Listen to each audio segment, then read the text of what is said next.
Buenas tardes, mi nombre es Graciela Ortiz Ángeles, estoy estudiando tercer cuatrimestre en la carrera de Pedagogía en el Centro Universitario de Desarrollo Empresarial de México. En esta ocasión les voy a hablar de la naturaleza, origen e historia de las ciencias humanas.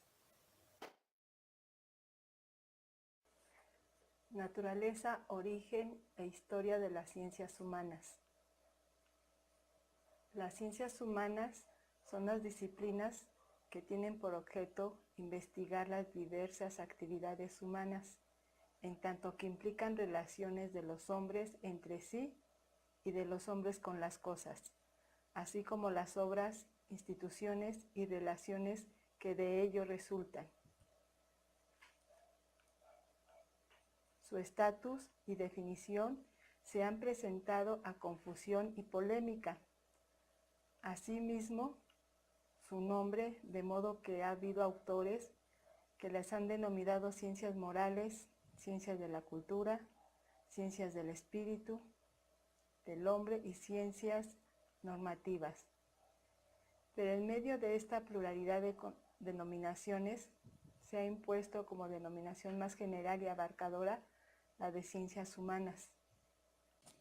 La historia de los saberes está constituida por un tronco común que en tiempos de los griegos constituía la filosofía. Platón se concentraba en todos los saberes común en una unidad sistemática, posteriormente irrepetible.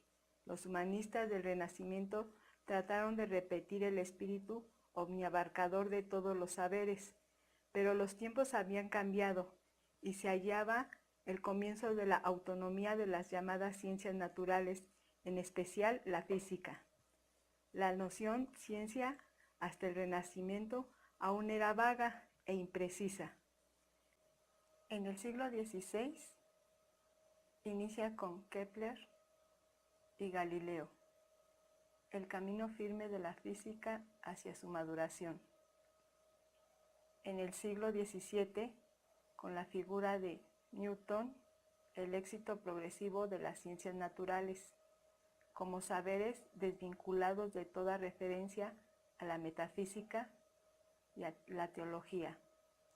Produjeron paulatinamente un escoriamiento de los demás saberes hacia un método empírico, que al parecer era el causante de tales avances.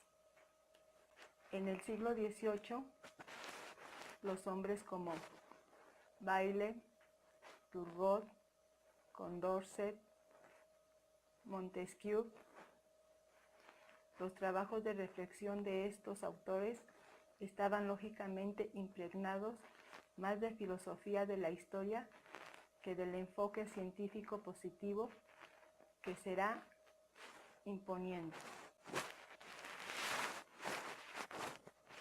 Este movimiento dará origen a las ciencias humanas, iniciadas desde modo balbuciente, asentadas con fuerza en el siglo XIX. De modo que este siglo fue clave para las ciencias humanas. En el siglo XX, donde se planteará con profundidad y rigor su estatus y la metodología, G.P. Murdoch señala la década de 1940 como momento clave para el establecimiento de estas ciencias. Quien más profundamente y ampliamente ha estudiado el origen y desarrollo de las ciencias humanas ha sido George Gusdorf. La oposición y el desarrollo de un conjunto de disciplinas positivas consagradas a iluminar la realidad humana. Bajo sus más variados aspectos lleva consigo poco a poco una nueva evaluación a la condición humana. Los esfuerzos de Gusdorf se centraron en precisar y perfeccionar sus métodos de investigación y sus fundamentos epistemológicos. Fases de la polémica del método científico. Esta disputa se inició a finales del siglo XIX, cuando las ciencias humanas conocen su primer momento de esplendor. La disputa, pues, empalma con las diferencias y con la contraposición de dos tradiciones que recorren la historia del pensamiento: la aristotélica, que hace referencia al gran filósofo de Estagira, y la galileana, que hace referencia a Galileo, pero incluso se pueden encontrar raíces en Pitágoras y Platón.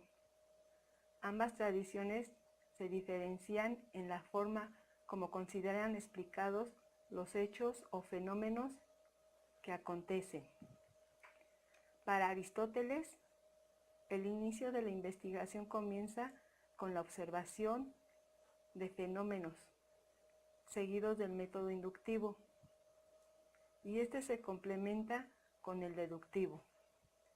Entre las ideas generales y la conclusión del razonamiento deductivo ha de haber una relación causal. Las causas pueden ser de 4 maneras: material, formal, eficiente y final. Método galileano. Tiene sus antecedentes en los atomistas Demócrito y Leucipo, centrado exclusivamente en la causa eficiente. Se desarrolla con la eclosión de las ciencias físicas. Los nuevos ojos de la ciencia moderna tienen ansias de poder y control de la naturaleza. El centro ya no es el mundo, sino el hombre. En un esfuerzo de sistematización de tales disputas, podemos hablar de 3 fases históricas. Primera fase: positivismo contra hermenéutica. El positivismo es una corriente filosófica que afirma que el único conocimiento auténtico es el conocimiento científico y que tal conocimiento solamente puede surgir de la afirmación de las teorías a través del método científico. La hermenéutica parte de que el ser humano es por naturaleza interpretativo, afirma que no hay método científico, el círculo hermenéutico es infinito, no existe verdad, sino que la hermenéutica dice su verdad. Segunda fase: racionalismo crítico contra teoría crítica de la sociedad. Se reproduce de nuevo esta polémica entre 2 escuelas de pensamiento. Por un lado, Karl Popper y sus intentos de construir un lenguaje purificado y una ciencia unificada, presentando como alternativa su criterio de falsación en su racionalismo crítico. La teoría crítica estuvo representada por Adorno y Habermas. La principal corrección a la lógica poppersiana y positivista, que hay que tener en cuenta el contexto sociopolítico del saber científico-técnico y de su aplicación. Los problemas epistemológicos no pueden separarse de los existenciales y sociales. Tercera fase: los diversos intentos de la confluencia. Los intentos de profundizar el tema del estatus de las ciencias humanas se han multiplicado.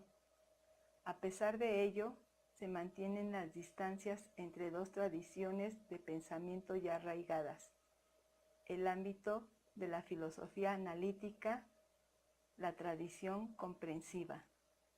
La filosofía analítica se caracterizó por la adopción del análisis conceptual a priori como método filosófico.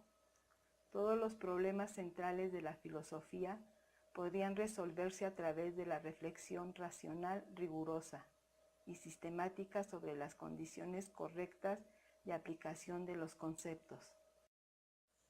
La tradición comprensiva. Dentro de esta tradición epistemológica, entroncada con la corriente aristotélica, se ha dado un abanico más amplio de modelos interpretativos del método comprensivo. Todos ellos concuerdan en oponerse al monismo metodológico y defender legitimidad de un método específico para las ciencias humanas. Las diferencias se sitúan en el modo de entender el método de la comprensión.